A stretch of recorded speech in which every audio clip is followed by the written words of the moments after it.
आणि तिथं जो गुंड असतो ना, त्या गुंडाला असं वाटतं दुकान माझंच असावं, धंदा माझाच व्हावा, जमीन मीच घ्यावी, जो विकासाचा निधी या परिसरामध्ये आणतो वाळू माझीच असावी, खडी माझीच असावी, कॉन्ट्रॅक्टर माझा भाऊच असावा. अहो, काही व्यापाऱ्यांना मी भेटलो, त्यांनी सांगितलं पहिलं मार्केट कोण उघडतं तर इथले लोकनेते उघडतात आणि मग दुसऱ्यांनी त्या ठिकाणी तिथं मार्केट उघडायचं. त्यामुळे ही संधी आहे, मग त्या संधीचं सोनं करणार का नाही करणार? अहो, पण काय खोट्या केसेस खूप प्रमाणात या युवांवर टाकल्या जातात. तुम्ही घाबरणार का या पोलिसांना? अहो, इथं असणाऱ्या पोलीस प्रशासनाला सांगायचंय, पवार साहेब आमचे नेते 2 महिन्यात इथं सामान्य लोकांचं महाविकास आघाडी सरकार येणार आहे.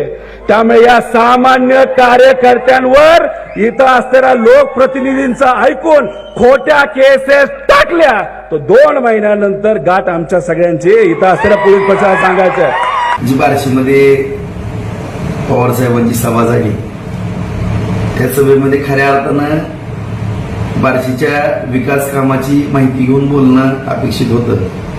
परंतु त्या सभेमध्ये रोहित पवार यांनी आमच्या बार्शीचा विकास समजून घ्यायला पाहिजे होता की नेमकं गेल्या जवळपास 30 वर्षानंतर माननीय शिंदेसाहेब, फडणवीस साहेब, अजितदादा साहेब यांच्या माध्यमातून या बार्शी तालुक्याला जवळपास 4000 कोटीपर्यंतचा निधी या ठिकाणी प्राप्त झाला.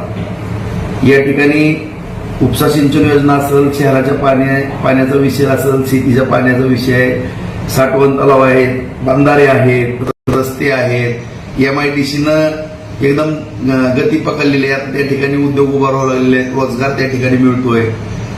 येणाऱ्या 6 महिने ते 1 वर्षाच्या आत 50,000 एकर जमीन नव्यानं बागायत होती या ठिकाणी. आणि माझा मानस आहे की 5 वर्षामध्ये 1 लाख एकर जमीन मी बागायत करतो या ठिकाणी. फक्त बारामतीचाच विकास होणं म्हणजे संपूर्ण राज्याचा किंवा देशाचा विकास झाला असं न समजता, ठीक आहे बारामतीचा पण करा, परंतु इतर तालुके दुष्काळी कुणी ठेवले हे जरा रोहित पवारांनी त्यांच्या थोड्या आजोबा ज्येष्ठ आहेत त्यांना जर विचारलं असतं तर बरं झालं असतं.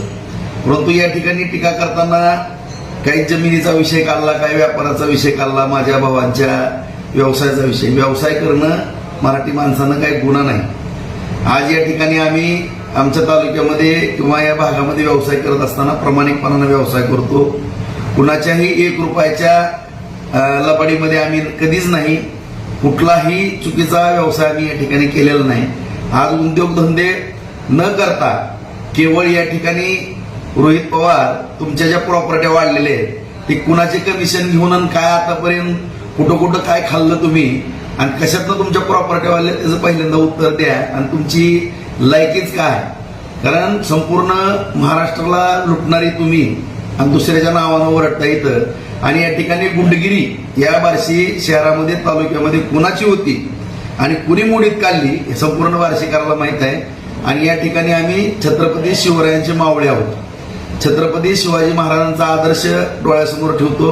डॉक्टर बाबासाहेब आंबेडकरांच्या घटनेप्रमाणे या ठिकाणी आम्ही काम करतो. या ठिकाणी गुंडगिरी वगैरे आम्ही करण्याचा कुठला प्रश्नच उद्भवत नाही आणि कुठल्याही ठिकाणी गुंडगिरी आम्ही होऊन दिलेली नाही.